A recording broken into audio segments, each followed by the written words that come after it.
Well, ladies and gentlemen, as promised, I have another fantastic guest. I have a wonderful veteran, Marine Corps veteran, Gunny Sargent. Love that. I just missed that. Rank used to say, "Hey, Gunny." Got Sam Deeds with us. Sam, just for fun, we always do this on the show. We'll do a little radio check. How do you read me over? Got you loud and clear, Lima Yeah, Charlie. that's cool. So I know you've been super busy, and I know you got a lot of things going on you want to get to, and we will. But let's just step back for a minute if you don't mind, and we'll take our listeners who aren't familiar with your story yet. Just kind of go back in time a little bit with us. What were you thinking? What led you to what led you to join the Marines? Specifically, not just the military, but the Marines and the MOS, the skill set that you chose. How did that all come about? What were those decisions about? Man, it was a long process. I was a little bit older than everybody else in my class. I got held back a couple of times because one time was because we moved around a lot, and the teachers didn't feel as though that I learned enough throughout the school year. And then the second time, just being a young knucklehead and not doing my work and failing tests and this, that, and the other, and that one was my fault. But I'd watch the recruiters come to the school, and I'd go and talk to them. And if you weren't that junior moving into your senior year, a lot of recruiters wouldn't talk to you. And then a Marine Corps recruiter came in and just started answering my questions right away. And who doesn't like that nice set of dress blues, right? So Yeah. no, I think a lot of it was they talked more about the intangible traits instead of the actual jobs and the monies and the bonuses and this and that. And I think that's what drew me to the Marine Corps. And then I later found out that my dad was a Marine. He had passed away when I was really young. He had Oh, cancer. He had leukemia and passed away when I was 8. Um, and what's great is it's kind of ironic at the same way is um, I graduated from 2nd Battalion. He graduated from 2nd Battalion. I think he was platoon 1074 and I was 1076. So we ended up, obviously years apart going to boot camp around the same time frame hmm. and was in the same group of people, right? So there's 3 platoons on the lead series and 3 platoons on the follow series in the Marine Corps. And I was on that follow series, and his platoon was on the lead series when he graduated. So I went back and did all that history and looked at all when once my grandmother sent me his boot camp graduation book. Yeah, But that's a wild connection. Now you learned that before going off to boot or after after? after. Yeah. Ah, So I that's knew he wild. was a Marine. I didn't know what he did. I didn't Yeah. know what platoon or anything he was in. And it wasn't until after I graduated that my grandmother, his mom, sent me his boot camp graduation book. And I'm looking, and then I was like, wait, there's no way this is this ironic, right? Yeah, And that I must have go been back and wild to look see right at that it. while you're there. Yeah. Yeah. And then I chose infantry right off the cuff, and the recruiter's like, "We don't have any." I'm like, "It's the Marine Corps. What do you mean you don't have infantry? This is BS. I'm not playing your game. I'll go across the hall. I'll talk to the Army. I'll get a bonus, and I'll go do infantry over there." And I probably had 1 or 2 feet out the door and getting ready to walk in the other one. And next thing I know, a hand comes on my shoulder, goes, "Hold on, let's see what we can do." And they made a phone call, and I didn't understand what was happening at the time, but as a prior recruiter, I do now. I understand that those jobs, some jobs do close up, and you can't, they're full, nobody's leaving, nobody's getting promoted, and they just don't have them because Yeah. you go to boot camp in the Marine Corps based on when your school starts. It's not just like, hey, you go into boot camp, here you go. Nah, it's all Right. So the it's all timing of the year, calculated. the Yeah, timing of when it's you're there and being recruited, that time frame of the fiscal year matters. Yeah. right. And when your formal school starts. So if you're going as an aircraft mechanic, you got to back that up. Your time at Marine Combat Training, your 10 days at home, then boot camp, and then you add it up. And they don't want you any more than a week prior to your school in like a holding platoon or whatever. So I didn't know that at the time, and I do know that now.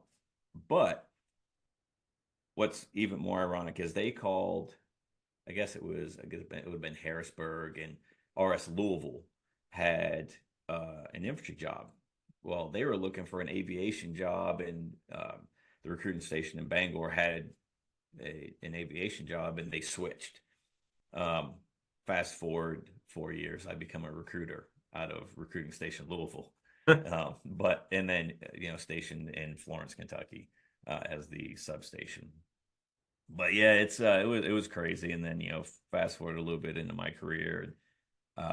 My dad was a avionics tech on the A6, the Intruder, and I ended my career as a mechanic on the V-22. So at the time, it's the most advanced aircraft of its time, and just there's so many of those moments that happened throughout my Marine Corps career that mirror It's a connection. Yeah. roughly my dad's career. And Yeah. he didn't do his full. He got medically separated. I got medically retired.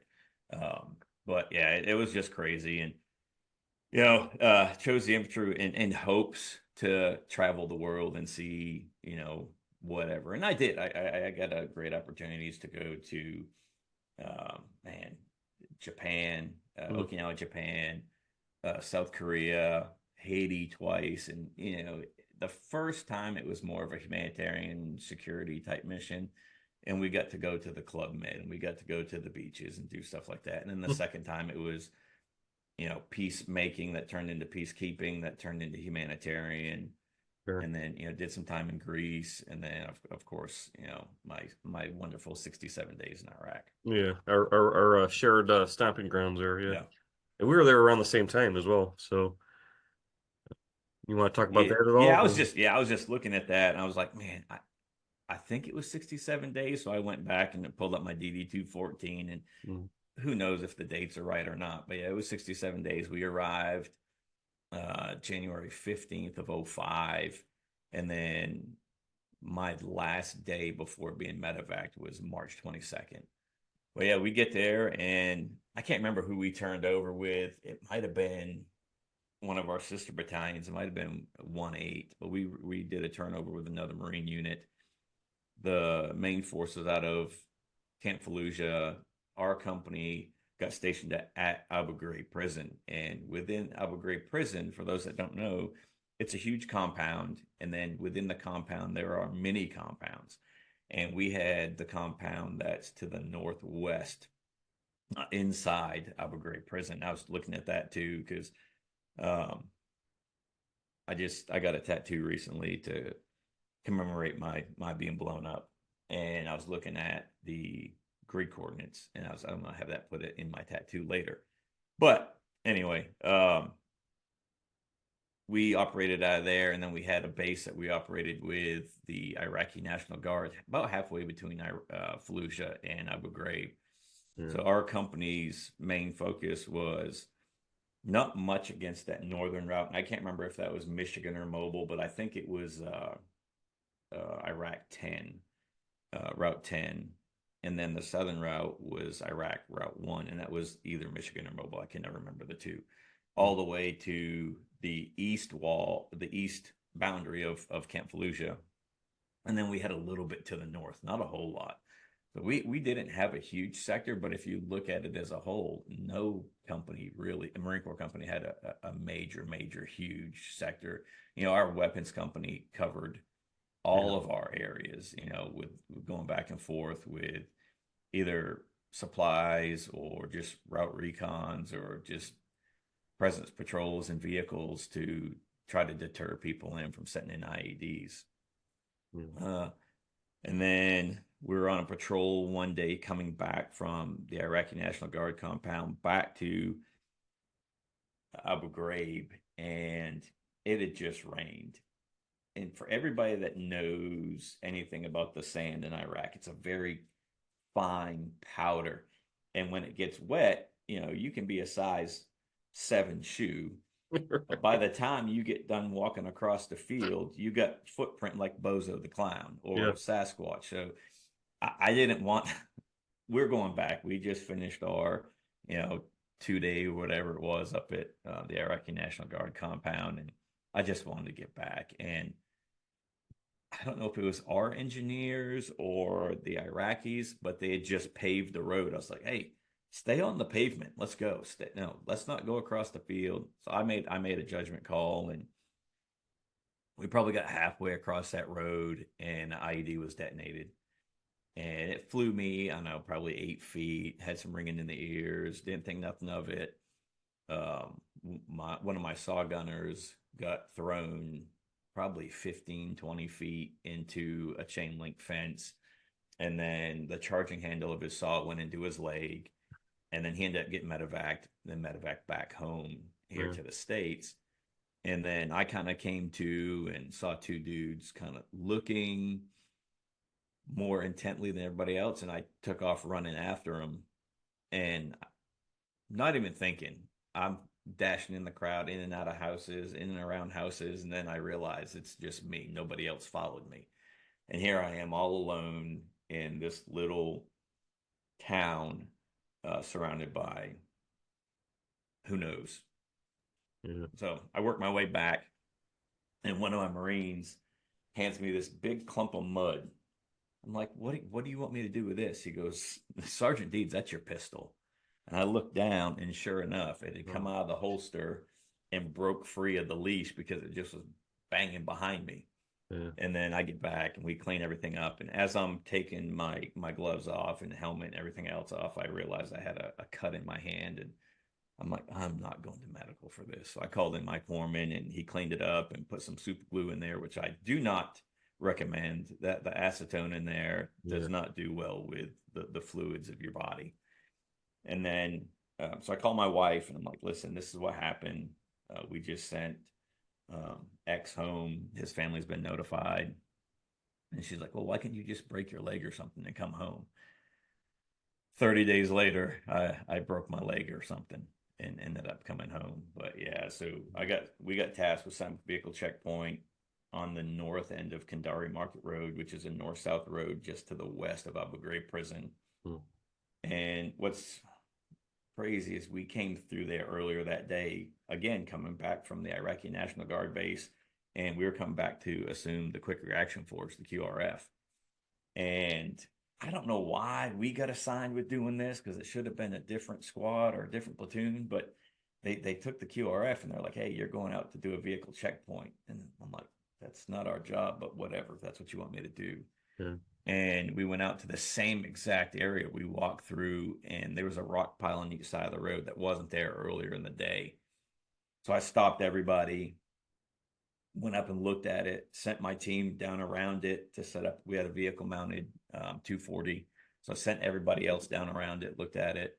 We left one fire team back to take rear security, and then two of those guys were to patrol back and forth between our 2 points. So I go back and look at this again. I've got my flashlight looking at it, push my vehicle even further to the north, and then set our sectors of fire and told everybody what their responsibilities were for that checkpoint. And then I hear a noise behind me, and I turn around, and it's two of those guys coming into what is the proposed danger area. I can't tell for sure if it is or not. I didn't see anything. So I go back, warn them, tell them to get out of there, turn around to go back to the Humvee to call the EOD team to come and take a look at it. And that's the last thing I remember until I came to in front of the Humvee being pulled by my corpsman into a safe area. Um, they figured it was like a 155 ish Hmm. casing on each side of the road that was detonated simultaneously, and it was command detonated via wire and a car battery. When the guys went back out to do the crater analysis, they found the wires running up the telephone pole and then onto this rooftop. They go and look at the rooftop, and the battery in the wires was still sparking. So they watched us the whole time, and they were waiting for the Just, leader, just the right? right moment. Yeah. Yeah, to enter the area. And so I suffered a 1/3 open tibia fracture, broke two metacarpals in my left hand, took shrapnel to my left forearm, my upper and lower left thigh, and then a piece deflected off the groin protector and went into my right thigh in my groin area. And then I had a piece in my left hand. I got a piece in my head still. Um, Not able to walk. They threw me in the back of the Humvee, and it's crazy. I called in my own medevac, basically, relaying to the driver of the Humvee what to call in and who was injured. And back into Abu Ghraib we go, and we get in there, and I'm seeing my injuries, and my machine gunner took shrapnel to both shoulders. One piece hit the top of his sappy plate and slowed it, and it was sticking out still. And then he had another piece that went in. So the piece that was sticking out was about the size of a dog tag. Hmm. And he was able to return to duty, and then I went into surgery, and I had so much morphine on board, and I still remember the amount of pain I was in. The doctor, when they're examining me, I reached down in my groin area because I it was warm and wet, and I'm like, "What's going on?" And I come up, my hands covered in blood, and my company commander was in there, and he called the doctor over, and she's like, "Sergeant Deeds, I think you got some blood going on." So they cut the rest of my clothes off of me, and she goes, "You want to be covered up?" I'm like, at this point, I really don't care. And she stuck Yeah. her pinky into my groin and was playing with the femoral. She goes, "Yeah, it's still intact, man." That I was in more pain then than I was when I actually got blown up. And I think it was just, the adrenaline and everything else, but Sure. that pain of her, you know, squeezing on that femoral, and it was intact. So they got me stabilized. They put an external fixator on, medevac me to Balad the Hmm. next day. So I guess the 21st, they medevac me to Balad, and then stayed up there the 21st and then got, irrigation, new dressings, more morphine, and then on the plane and medevac me back to Landstuhl, Germany, and then eventually made it back to the States. Yeah. Jeez. Yeah, and that whole time frame, you said that was January of '05, right? Yeah, January to March of Yeah. '05. I don't know that a lot of folks and maybe listeners aren't aware of like how hot and what was going on. You had a lot of things going on. You just mentioned Abu Ghraib, of course, and I don't remember if that must have been after the whole controversy thing, but standing up the National Guard, that was a first. Our unit was doing some of that as well later on. It was the first elections, the surge, Fallujah. I mean, that Yeah, was the second Battle of Fallujah had just ended. yeah, because I don't have all the dates memorized. It's just kind of a blur, but I mean, I was there at the same time frame. We were in Baghdad at that point, and I mean, every day, every single day, Yeah.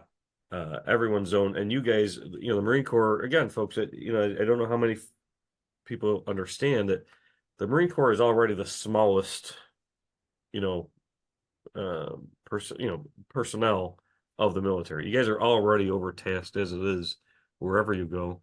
You're covering all that landscape. I mean, it's almost an impossible task, but of course, the Marines always achieve their goal.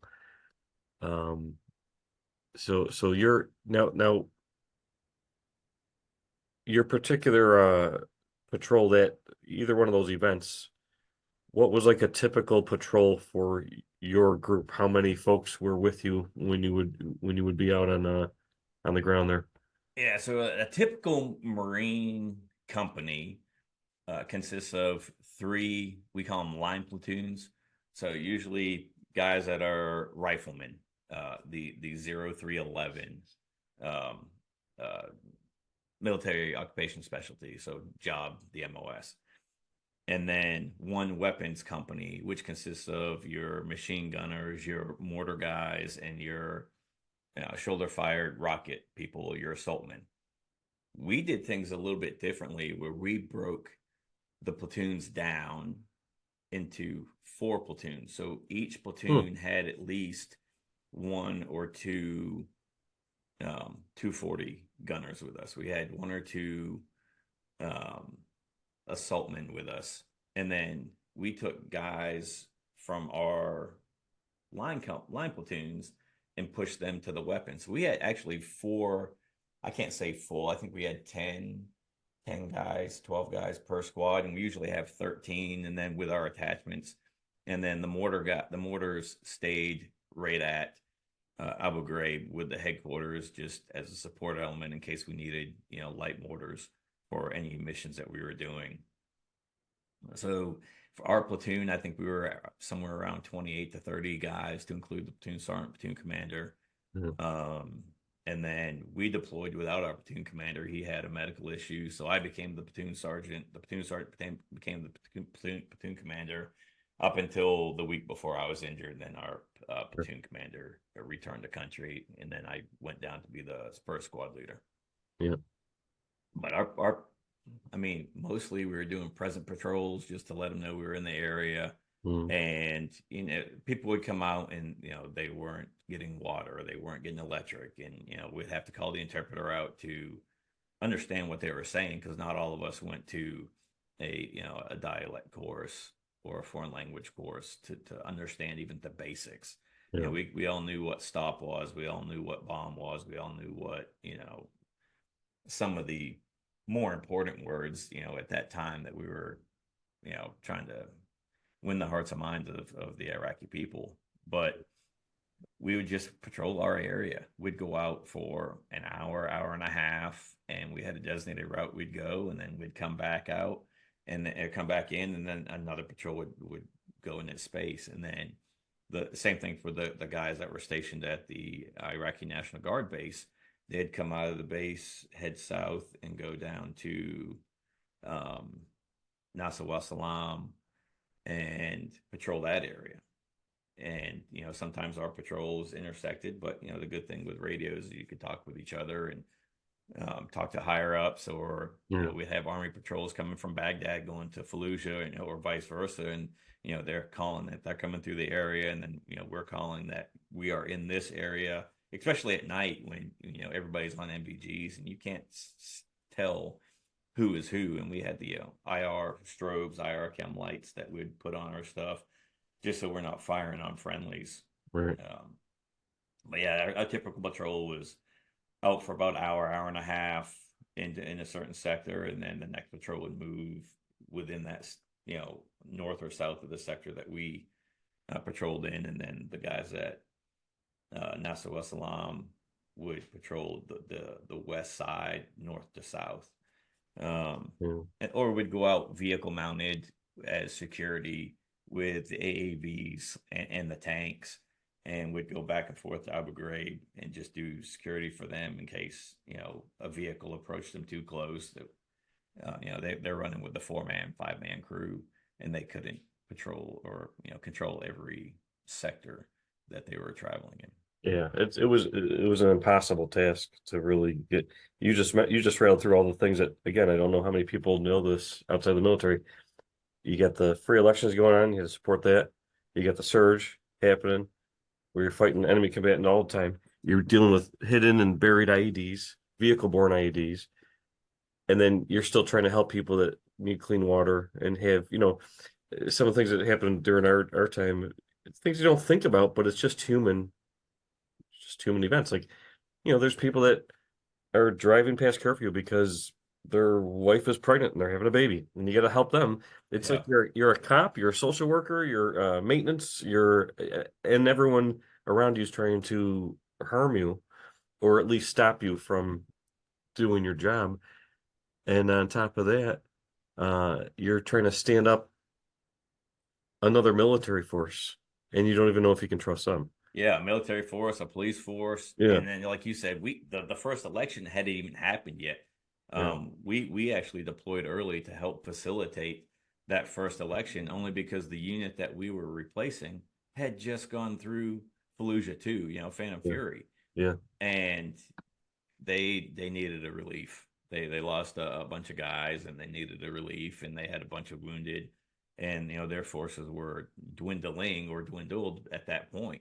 So we deployed early just to help facilitate that. And I came back home, and I'm laying in the hospital bed, and I'm hearing the news saying, "Oh, only this many people showed up at this site for the elections." I'm like, really? Really? For a country that hasn't had a free election ever, or what, decades. yeah, And what people don't understand is in order to vote, you had to stick your thumb in ink and then Yep. press it on a piece of paper. Yep. That ink didn't wash off for 2 weeks. Right. It didn't matter what you scrubbed it with, gasoline, kerosene, oil, gojo. It didn't matter. It was still there. And those people that decided to come out and vote were being targeted by the insurgency. We're being targeted by their own people Yeah. because a lot of them still thought that Saddam's regime would come back into power, that he'd come back into power as like it has in the past. And, you know, Yeah. I remember that vividly because we were stationed we had left the base and we actually took over like a mall. I mean, it's not a mall like you'd envision here. It was like a little, 2 or 3 floors, kind of a circular building, if I remember correctly. But that's where we kind of stayed for the elections. And then I just remember, like you said, I remember they're all basically making a mark on a permanent mark that shows everyone that they voted. yeah. Yeah, I mean, That is, we'd be out on patrol, and it's funny. You could tell who voted at a period of time because their hand would be covered, or they'd be walking like this, yeah, trying to hide it. hiding their thumb. And And you wonder how many of them even knew that that was going to be the process until they got there. And yeah, like I don't know. I mean, they're risking their lives to vote. And I don't know. I'm not yeah, sure who came up with that idea, but yeah, and they're still showing up to vote with mm, rockets going overhead, with yep. mortars coming in, and females coming in, and we ended up getting a female dog handler attached to us, and then a couple other females attached to us just for the elections. For those of you that don't know, the Marine Corps infantry at the time did not have females in it; it was all males.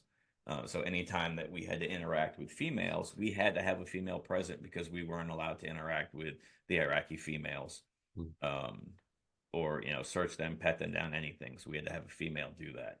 But yeah, we had a bunch of females attached to us for the elections, just so they could deal with the female Iraqi populace.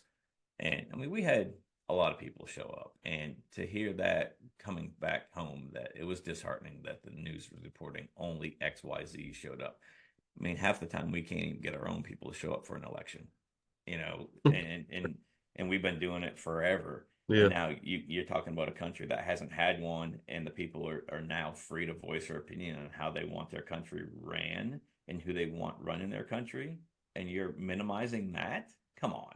yeah, yeah. There were some areas that did have what was higher than they expected. I think ours might have been one of the ones that were higher, but that's because I think the people in that area.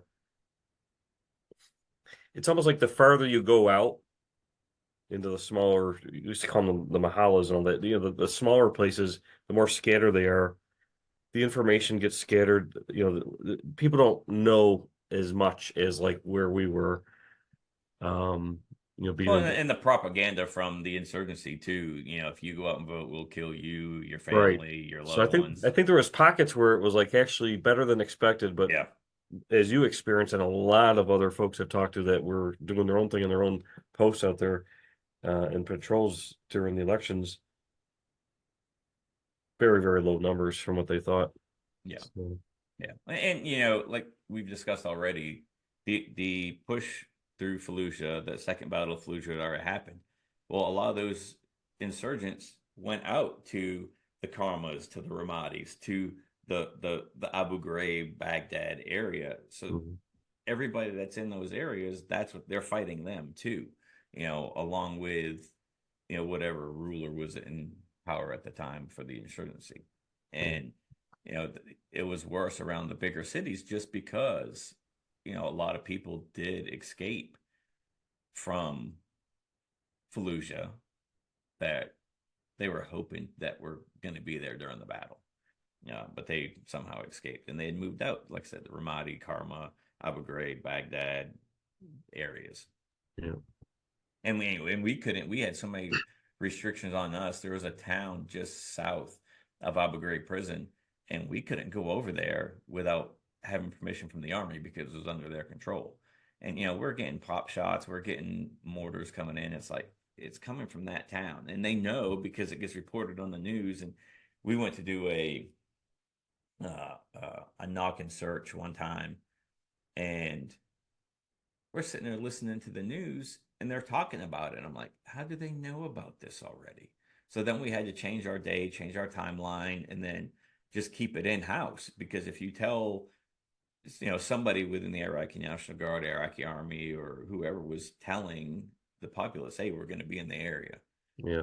and and as it is, go back to Desert Storm, Desert Shield. If you don't do X by X date, we're coming in.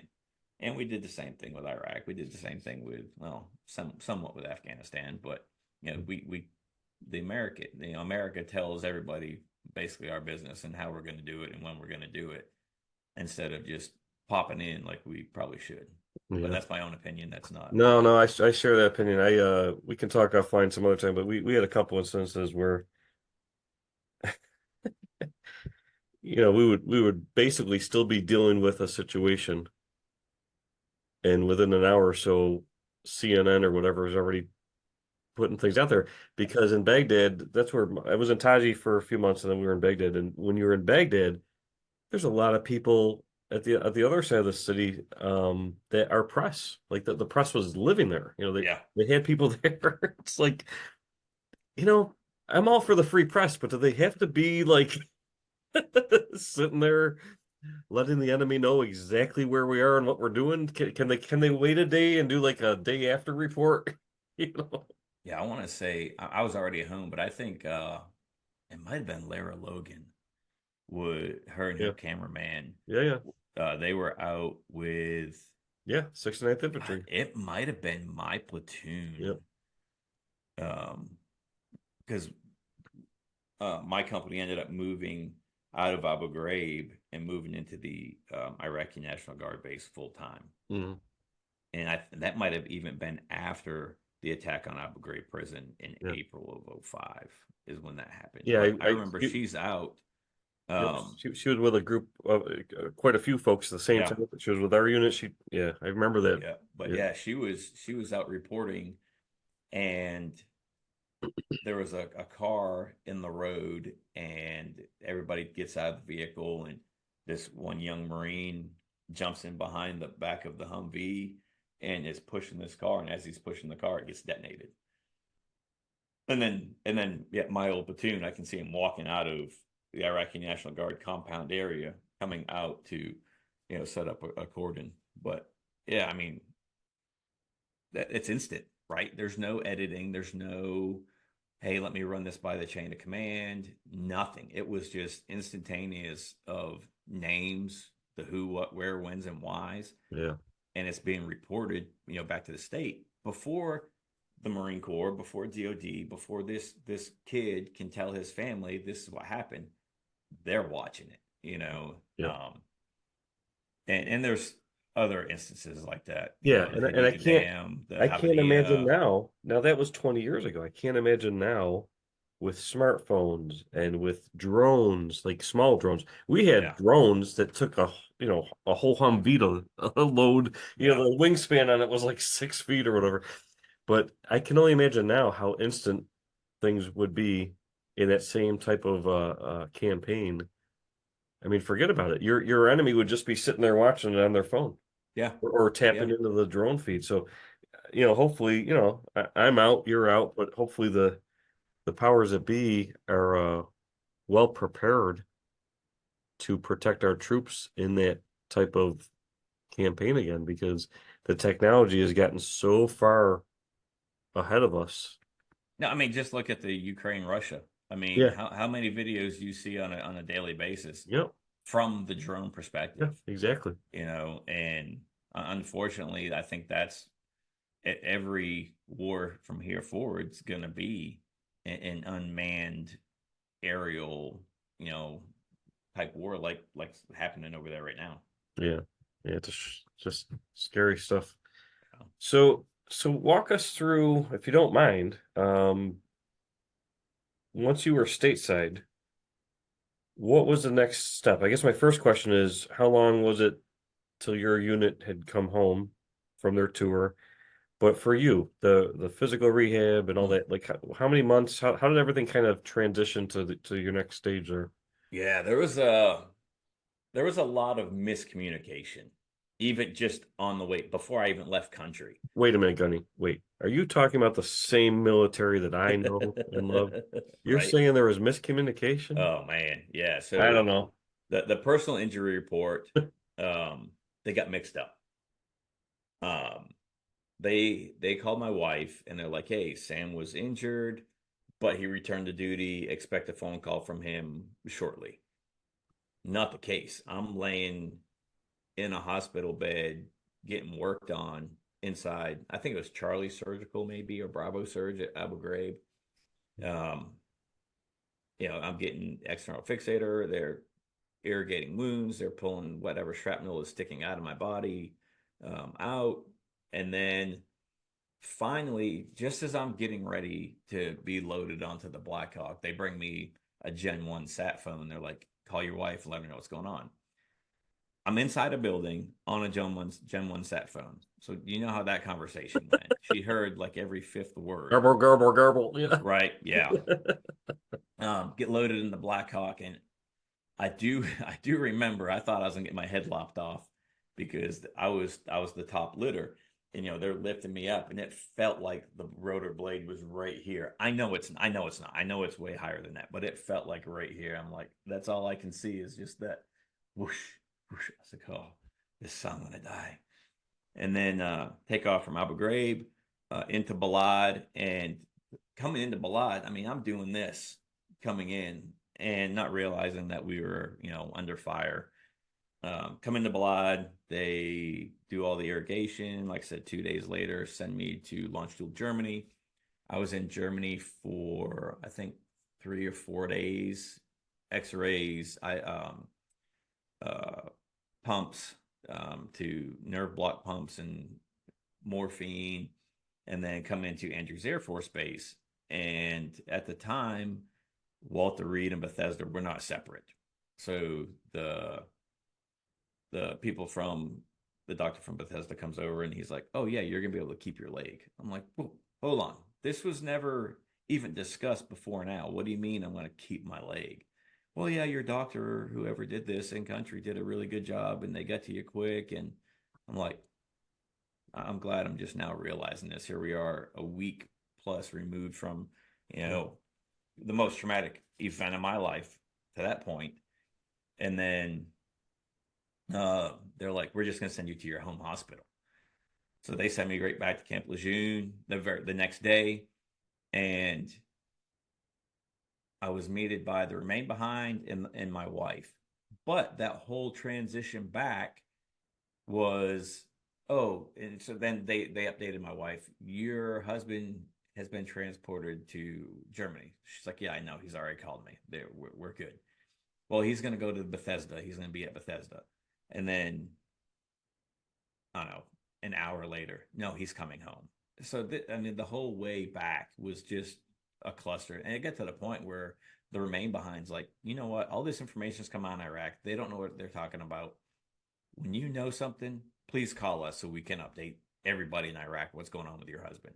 So there was a reverse communication happening, coming Yeah. from me to my wife to the remain behind to the main body in Like Iraq. an LNO daisy chain of Oh miscommunication. yeah, Yeah. yeah, it was crazy. And then I get back, and the first person I remember seeing was this major who is in surgical gear, and I'm like, "You're not a Marine, and you're definitely not Navy. What are you doing here?" Well, apparently, I was the first orthopedic, traumatic orthopedic injury coming back to Lejeune. And they ended up bringing in a doctor from Fort Benning who Oh, handles, lower limb traumatic injuries a lot because of, the jump school and everything else that goes on down there. But yeah, he ended up being my doctor and did a really good job. hmm. He put a, yeah, it's up there. He put a titanium rod through my leg. Um, and then got everything else basically patched up. And me being stubborn and hard headed, I didn't listen to the doctors. I didn't listen to physical therapists. I think it being vain a little bit, not wanting my guys to see me on crutches when they returned home. So they got home in August. um, of '05, and I came off my crutches early and not realizing I injured my leg, Oh, sure. and I wouldn't realize this until almost 2 years later. Um, they at one point in time, I moved from 3rd Battalion, 8th Marines over to 6th Marine Regiment and a desk job. And finally, I think I was at, I don't know, 20, 15, 20 surgeries at that time. And they're like, listen, you can't be in the infantry anymore. You got to find a new job. And the ones that they proposed to me were administration. And after recruit duty, there was no way I was going to do any admin job. I hated doing paperwork. Um, Counter intel, which really appealed to me, and I picked that initially. And when I went to do my interview, the guy that did my interview, he's like, "When did you get promoted to staff sergeant?" I was like, "Last month." He's like, "No, like when?" I was like, "No, like a little over 30 days ago." He's like, "You're going to be a gunny by the time you get out of school." I'm like, "I can't do it." And he got pretty offended that I didn't want to be a gunny. And I'm like, listen, there's nothing more that I want to do than being a gunnery sergeant in the Marines. This is one of the most respected ranks in the Marine Corps, but I cannot go into whatever hole we're in at that time, only knowing what I learned in school. And then, so I declined the counter intel, and the third choice was aviation. Hmm. And at the time, the 46 was transitioning to the V-22. And I'm like, you know what?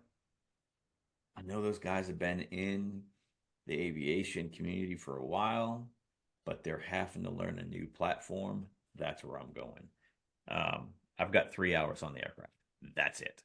The infantry men in me came out, the gunny in me came out, and I was like, this is not good. So I got pulled upstairs to be um, the squadron gunnery sergeant, whatever that is. I controlled medical, dental, made sure the grounds were what they needed to be, did the, fast reaction plan in case the base come under attack, whatever. Sure. Minuscule nonsense Hmm. jobs for a training command, because we didn't even have weapons. You know, every unit that needed a weapon had to go to the armory and pull it out.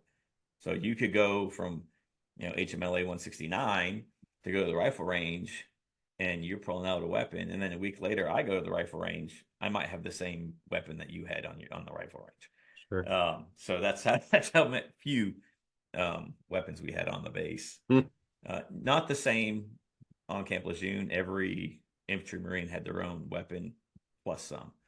Um, but I moved over there, and then I want to say it was '07. I was out on a little run and I heard a crunch, and they ended up Yeah. having to replace it. So I don't know if you can see up the long plaque right here. Sure. So that's the rod that was in my leg initially. Hmm. Um, I had my son's godfather ended up taking me to my follow-up appointment, and he's showing me the rod, and nothing failed. It was just my body not accepting what needed to happen, and me being stubborn and not doing PT. And Sure. my buddy's like, hey, can I have that? And the doctor's like, we can't do that. It's no, that's medical gear. And he's like, yeah, but you lose stuff all the time. And the doctor's like, yep, you're right. Hold on. So he goes and gets medical wrap, and he wraps it up, and my buddy shoves it down the sleeve, and we walk out. And then, so I retired in 2011. So that now 4 years later, I forget he even has the thing, and he's getting ready to go to Japan. And his in-laws lived close to me. He's like, hey, come up to the house for Christmas. And we go up, and he's him and his wife are the godparents of my oldest son. So they got to see him before they leave for Japan. He goes, I got something for you. So he brings this thing out, and I flip it over, and you can't see it. It doesn't show up on the camera, but it is a 2A4, the front of a shape charge demolition box. And I'm like, oh, you got jokes, huh? So his little brother was a combat engineer, Of and course, no problem. Yeah, of course. yeah, so they concocted this, and it says three charge demolition shape, 15 pounds. It's got all the nomenclature, how much the box weighs, all that stuff still on there. And then they put that titanium rod on there with some gunny chevrons and the Eagle Globe and anchor, and that was my retirement gift from him. And That's awesome. I'm like, you That's know what? classic. It's going in the office. Yeah. That's where it's gonna be. And there's calcium bone fragment in there still. And I'm like, yeah, it's whatever. It's good. Oh, that's classic. So, Yeah, okay, so you were retired in 2011, right? yeah. So, what's a gunny to do? How did you transition out? What It was was the it was rough. uh, So I went through the medical evaluation board process, and at the time they were trying to streamline it. I didn't know and I didn't understand because nobody knew or understood what was going on. It was a long process. It took me over 2 years to retire. I was supposed to retire in sometime in '09. hmm, And I'm glad I didn't, because I didn't get promoted till gunny until October of '09. So I'm glad I was able to stay in just to get my current rank. sure. Um, so the med board process, they start looking at everything from day one all the way to where you're at right now. Anytime that you have a surgery or procedure, they stop the process. You have 6 months for your healing, and then they continue. Reevaluate, yeah. Well, not understanding the verbiage, I'm like, stop the process instead of saying, pause where you're at. I'm having another surgery. So anytime you stop the process, you start over. If you pause the process, they put a bookmark in where they're at, sit it down, and then after that 6 months, okay, resume. And then they pick right back up where they were. Um, I didn't know this. I'm like, stop, just stop. And of course, then they're having to start over every time. And that's why it took me so long. So after, I don't know, 30 something surgery procedures, they're like, you're as healthy as you're ever going to be. Unfortunately, you can't perform the basic functions of a Marine. We're going to medically retire you. From the time my paperwork came back to the time that my actual retirement was less than 2 weeks. Hmm, So unlike a lot of retirees that, like, I got a buddy of mine right now who's already put in his paperwork. He knows he's retiring next year at X date. right. He has all that time to find a job or to have a successful, healthy transition. I didn't have that.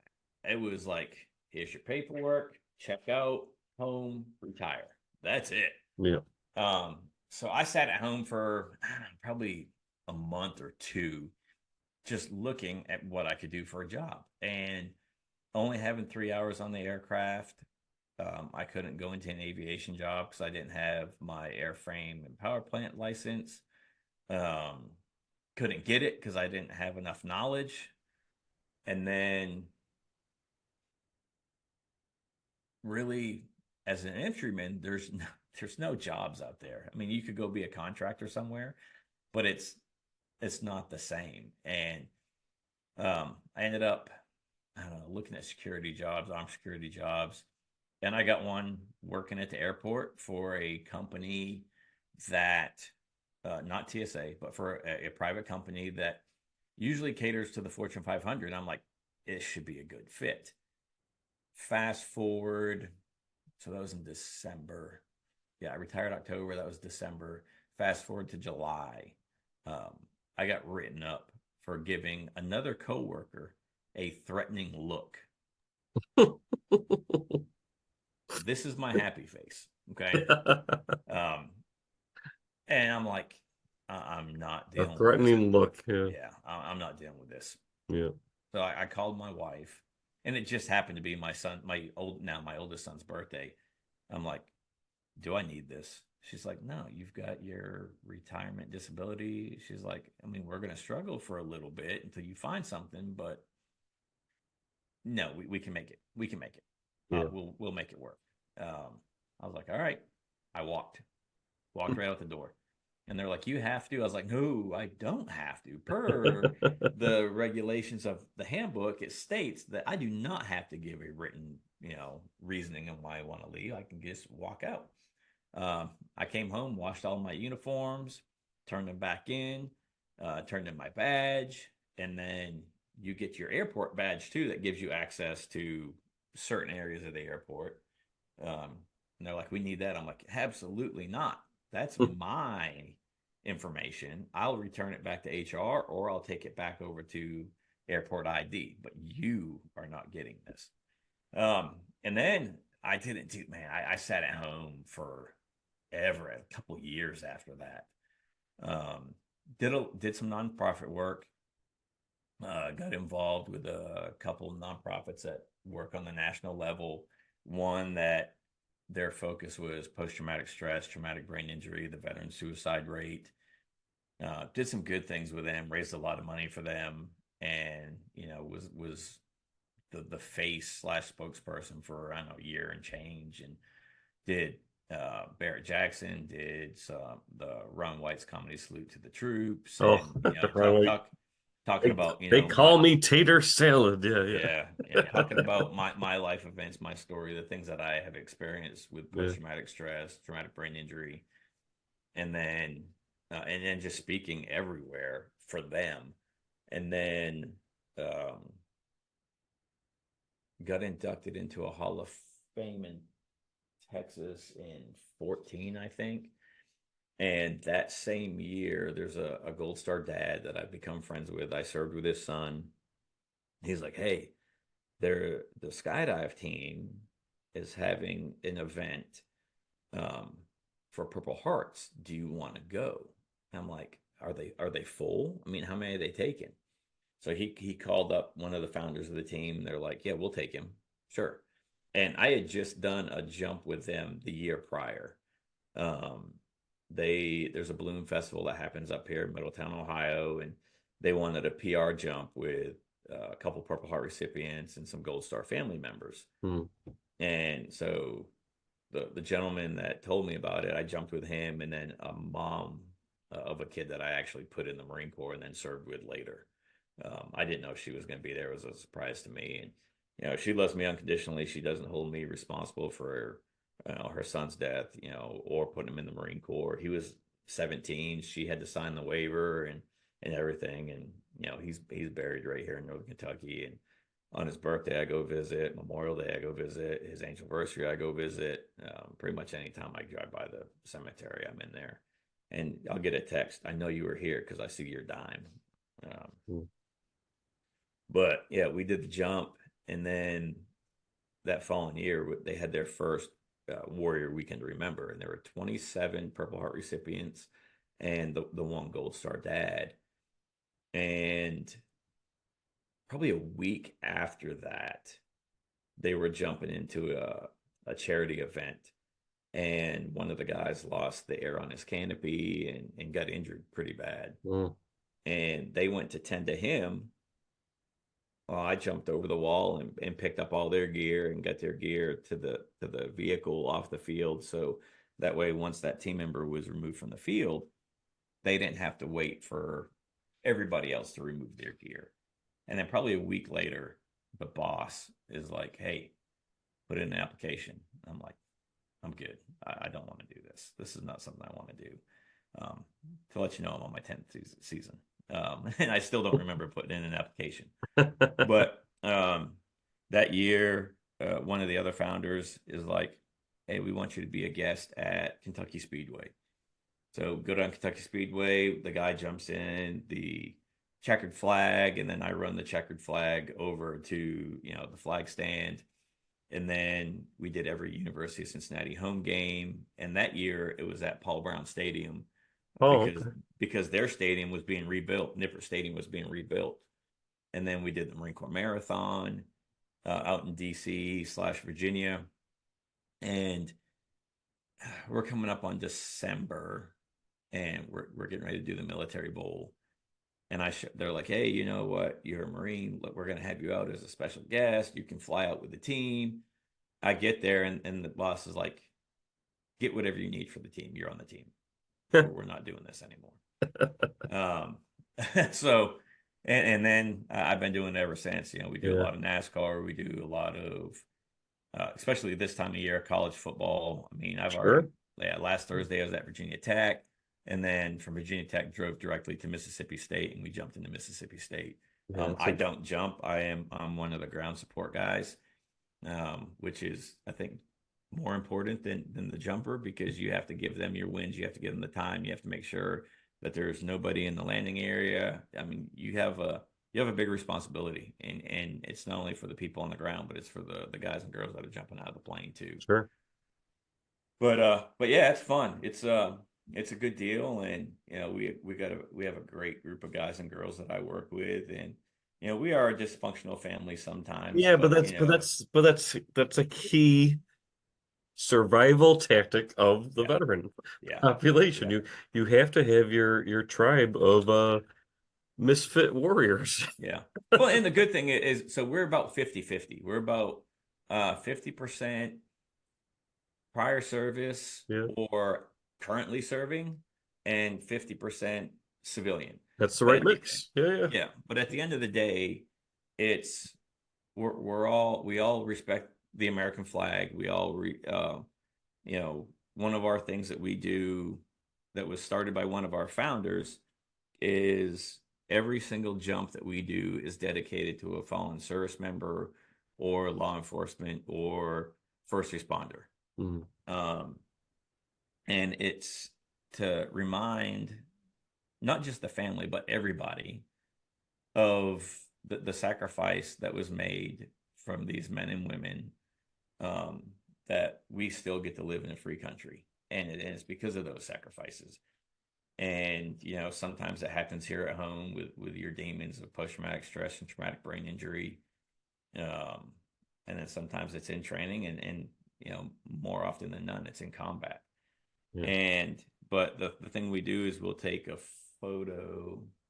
I don't have one sitting here. We'll take a picture of the service member, and usually it's like today, you know, was it October 23rd today? So we would honor probably the Beirut bombing victims Mhm. and take that list of names and take a photo with that with us by the plane. And then they fold up the photo and they put it in their jumpsuit, and their jumpsuit pocket is right over their heart. They perform with it, and then when they get on the ground, we do an after photo with that too.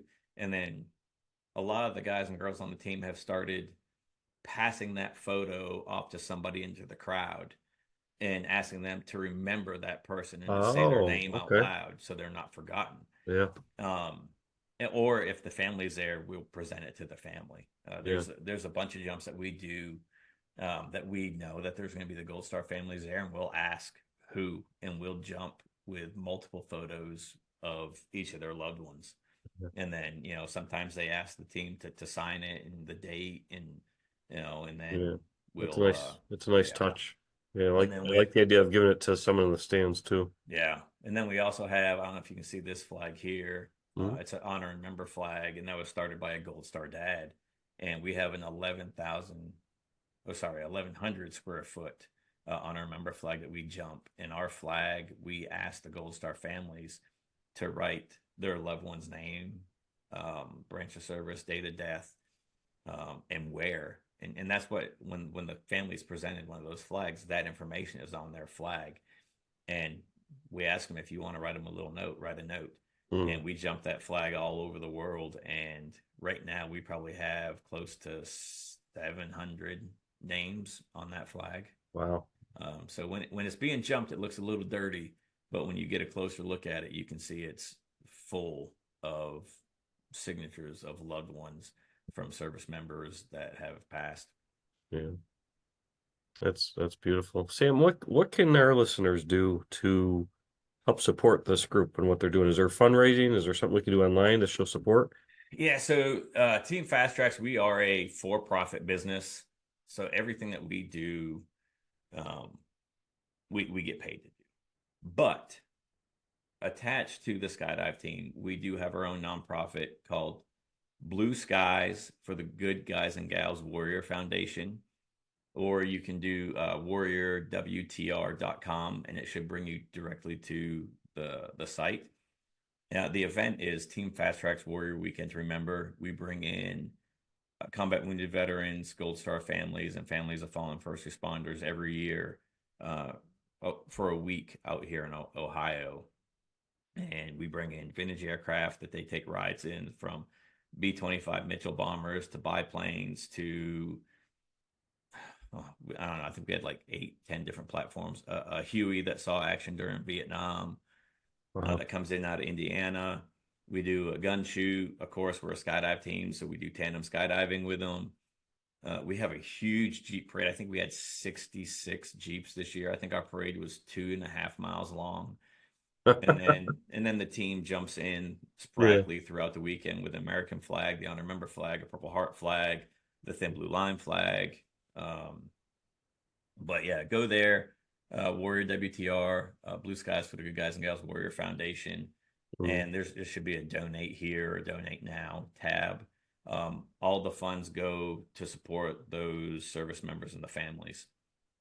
yeah, that's great. I'll have to start tracking to see if you wind up in my neck of the woods here. We got Niagara Falls Air Base. They do a bunch of big shows. There's, not too far from Fort Drum, some other stadiums around here. Who knows? I'm sure we'll see each other at some point. Yeah, we were supposed to go to MetLife this weekend for the Navy Notre Dame game, but there's a conflict of scheduling or something, so we're not going up there now. Yeah. But I mean, we get up that way. Well, we do Watkins Glen every Oh yeah, year. that's close. Yeah. So Well, let me know next time you do that because I know producer Meg and her family and a lot of folks. I mean, that's a big. Everyone loves going there. So yeah, we land in turn one. So yeah, uh, yeah, all I see is the videos from the guys jumping in and the girls yeah, jumping in, but that view of the Finger Lakes coming in, oh man, it's so beautiful. And yeah, I'm usually on the ground looking up, so I don't get to yeah. see That's a that view quick until that's a after the quick drive video. from literally my house, probably an hour and a half, something like that. So Nice. you let us know and we'll be there. Yeah, we'll do. Well, this is great. What any other projects, any other things you want to talk about? Make sure we show some Oh man, support. yeah. So got the Mogadishu Mile shirt on here. There you go. A friend of mine um, started the Mogadishu Mile here in Kentucky about 4 years ago, and it's a memorial fitness event. But more than that, it's the memorial event to remember the guys that made the ultimate sacrifice during the Battle of Mogadishu back in October of '93.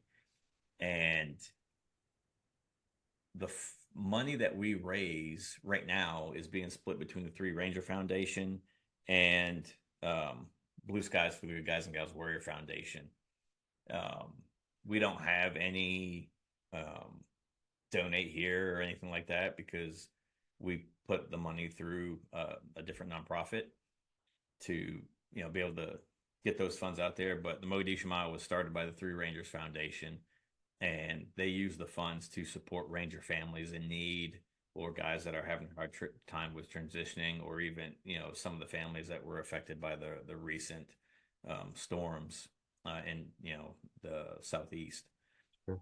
But and then so half the funds go there and half the funds go to Blue Skies to support that organization. But yeah, if you're in the Indiana, Kentucky, Ohio area, and you have Facebook, go on, look at Mogadishu Mile, Kentucky. We've already posted for next year's event. Our event is different than others. Every other Mogadishu Mile is individual effort, where ours is team effort. You start as a team, you finish as a team. So Okay. four-person teams. You can do an all women's team, all male team, or you can intermix. We do have different levels that you can sign up for. Obviously, if you're an adult, you're not going to run in the high school ROTC program, but you can go the adult elite, adult novice, depending on your level of, um, skill of fitness. Um, but more importantly, just come out and honor the men, the 19 men that made the ultimate sacrifice. Or if you want to be a sponsor, just reach out through that page, and we can respond and get you as a sponsor. Yeah. And folks, if you missed any of these links and sites, we have everything archived for you online. We're underneath Sam's bio from this broadcast. So if you go to LimaCharlieShow.com, all the links, show some support, do what you can. They're all right there underneath his information. Yeah. So Or if you're wanting a jump team for your event, or I mean, we've done birthday parties where we've jumped in bottles of bourbon and whiskey. We've not done a divorce party yet, but I mean, I'm sure we would do that if you're willing to pay us. But yeah, Team Fastrax, I think it's teamfastrax.org.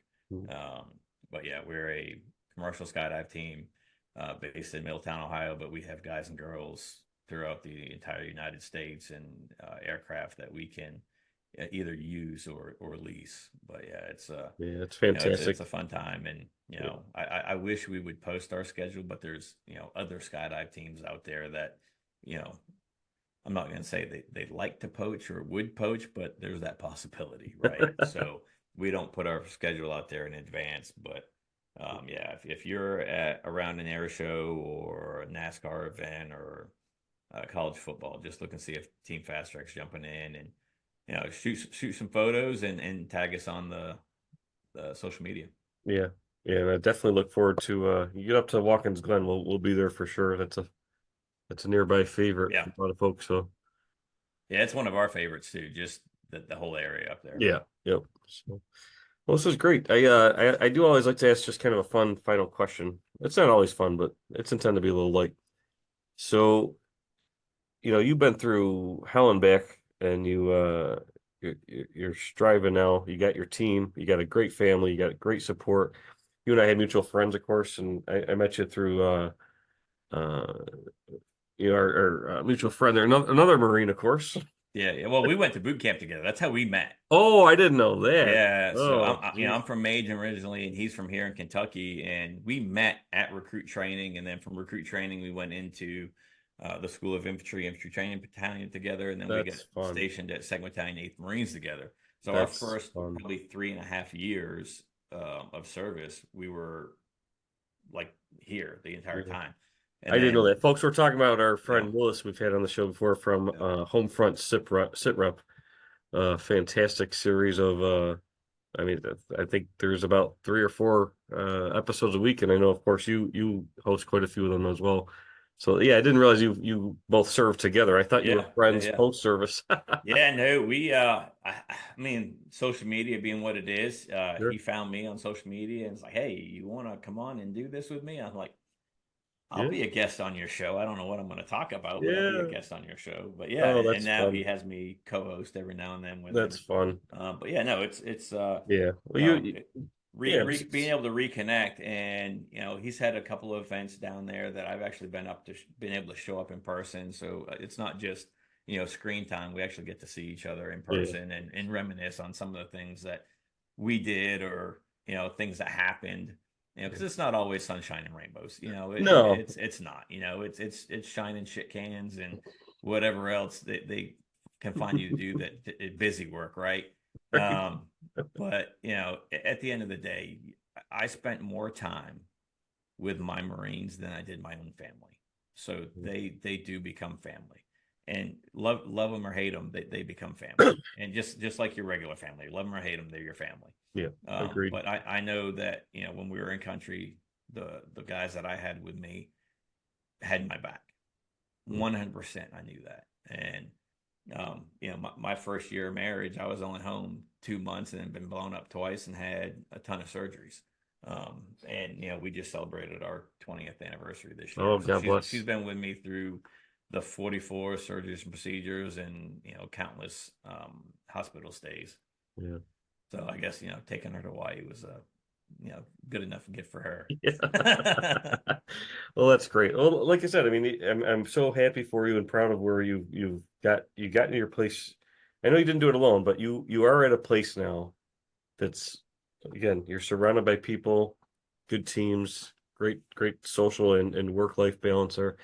So now that you know how the story, I can't say ends, you got plenty of chapters ahead of you, but you know, bookmarking where you are now, looking back, if you could time travel and just spend like 1 minute or less with your younger self before joining the Marine Corps, what would you say, if anything, to your younger self? What would that Man, message be? that I wasn't expecting that question. I was expecting, would you do it all over again? Oh man. I don't know.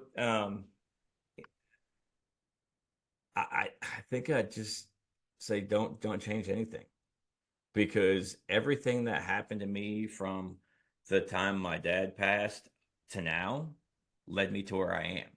Hmm. If I went back and said, study more, there's that chance that there's a scholarship that I don't go in the Marine Corps. If I go back and say, Hmm. listen to your mom more, some of the friendships that I had would not have led me back to a different path. Hmm. So I don't think I'd say anything. Just listen to your heart. Don't change anything. Just continue to be a knucklehead, because being a knucklehead got me to where I am today. Hey, And this country is built by knuckleheads. Let me yeah, remind you, we've done yeah, all right. yeah. I mean, and I'm in my office and I don't have a 360 camera, but I mean, there's a ton of achievements on the wall, and yes, they all have my name on it, but there's not one thing that is on this wall that is me specific. It's the support of my wife, the support of my kids, the support of my mom, and it wasn't there at first. When I told her what I was doing, she was not happy about it. Um, but she's proud that I am retired now. And she's proud of where I came to where I am.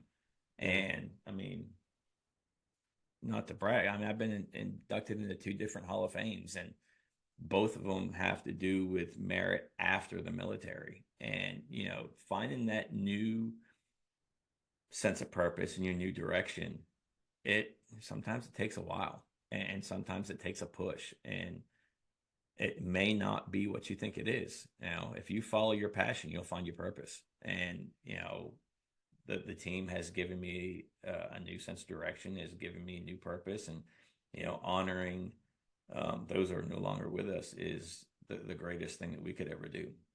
Yeah, that is fantastic. I mean, I love that message for sure. It's living a life worthy of great sacrifice. So keep up the good work. I look forward to seeing you. What do the kids say? IRL in real life? Yeah, right. I don't do all that mess. I I'm just too learned old for that. I that. just learned that one recently. I heard someone say, I was like, what? What? Yeah, IRL in real life. Yeah. Yeah. But yeah, we'll meet up soon. But in the meantime, folks, I want you to please check out this gentleman's bio. Look at the links below and see what you can do just even just to get familiar with more of these stories, more of these other veterans' lives that he's become familiar with, that he's advocating for, that he's representing. Especially with the jumps. I know all the sites and activities that he's doing now.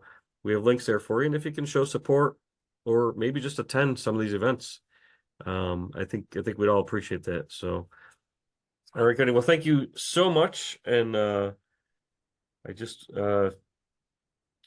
what can I say? I mean, this is what we do on the Lima Charlie Show. We reminisce and we hopefully inspire. And I think you did a great service today for our listening audience and the Marine Corps. And I want to thank you for everything. Thank you for having me on. It's greatly appreciated. Yeah. All right, folks, we'll take a short break and stay tuned.